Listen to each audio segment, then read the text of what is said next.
मुल्क भर में 8 फरवरी को होने वाले आम इंतखाबात के हवाले से तमाम तर तैयारियां मुकम्मल कर ली गई हैं, जबकि इलेक्शन के दंगल में उतरने वाले उम्मीदवार भी अपने अपने हलकों में एड़ी चोटी का जोर लगाकर इंतखाबी मुहिम में अवाम से वादे करते दिखाई दिए।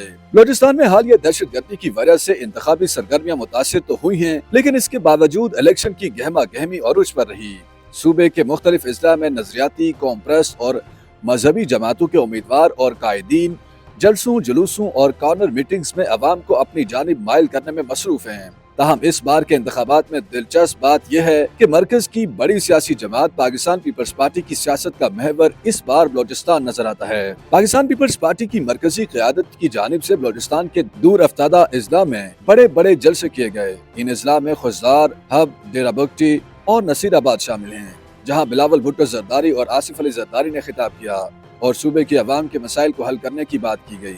पाकिस्तान पीपल्स पार्टी की जानिब से बलूचिस्तान में पार्टी की मरकजी क़यादत की बार बार आमद से सियासी हलकों में एक बात गर्दिश कर रही है कि क्या बलूचिस्तान में PPP आइंदा हुकूमत बना रही है। आम इंतखाबात के ऐलान से कबल बलूचिस्तान के सियासी माहौल का दर्जा हरारत उस वक्त बढ़ा जब सूबे के बड़े सियासी खिलाड़ियों ने यके बाद दीगरे PPP में शमूलियतों का ऐलान किया। फिर मौसम ने करवट बदली और मुस्लिम लीग नून के कायद नवाज शरीफ वतन वापस पहुंचे और पहला ही सियासी दौरा बलूचिस्तान का किया। अपने इस दौरे में मियां नवाज शरीफ सूबे के 30 से ज्यादा इलेक्टेबल्स को अपने साथ ले उड़े। ऐसे में PPP को फिर से बलूचिस्तान में अपनी मौजूदगी का एहसास दिलाना पड़ा और यूं PPP की मरकजी क़यादत भी बलूचिस्तान पहुंची और कई नए पहलवानों को अपनी सियासी सफ में शामिल करने में कामयाब रही।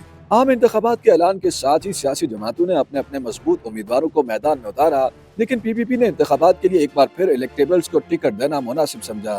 सियासी मुबस्सिरीन के मुताबिक मुल्क भर की तरह बलूचिस्तान में भी मरकज की सियासी जमातें जोड़ तोड़ में मसरूफ हैं। जहां तक सवाल है पाकिस्तान पीपल्स पार्टी का, तो PPP का ज्यादा ध्यान इस वक्त बलूचिस्तान के बलोच आबादी वाले इलाकों पर है। हाल ही में पीपल्स पार्टी की जानिब से जलसे भी इन्हीं अजला में किए गए। इस बात का अंदाजा लगाया जा सकता है कि सूबाई असम्बली के लिए PPP उन इलाकों से 4 से 5 नशिस्तें निकालने में कामयाब होगी, जबकि अगर बात हो कौमी असम्बली की नशिस्तों की, सिर्फ 1 से 2 उम्मीदवार ही नशिस्त निकालने में कामयाब होंगे।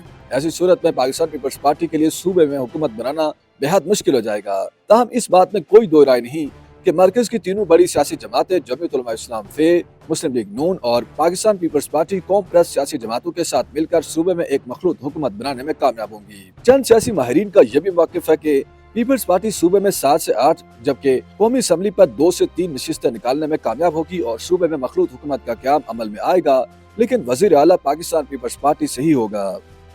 YouTube पर गूगली न्यूज देखने के लिए youtube.com की सर्च बार में गूगली न्यूज TV टाइप करें। गूगली न्यूज के पेज पर सुर्ख रंग के सब्सक्रिप्शन वाले बटन पर क्लिक करना ना भूलिए। YouTube पेज पर अपलोड होने वाली वीडियोस से बाखबर रहने के लिए बेल आइकन पर क्लिक कीजिए। आपको हर नई वीडियो के बारे में नोटिफिकेशन मौसूल हो जाएगा।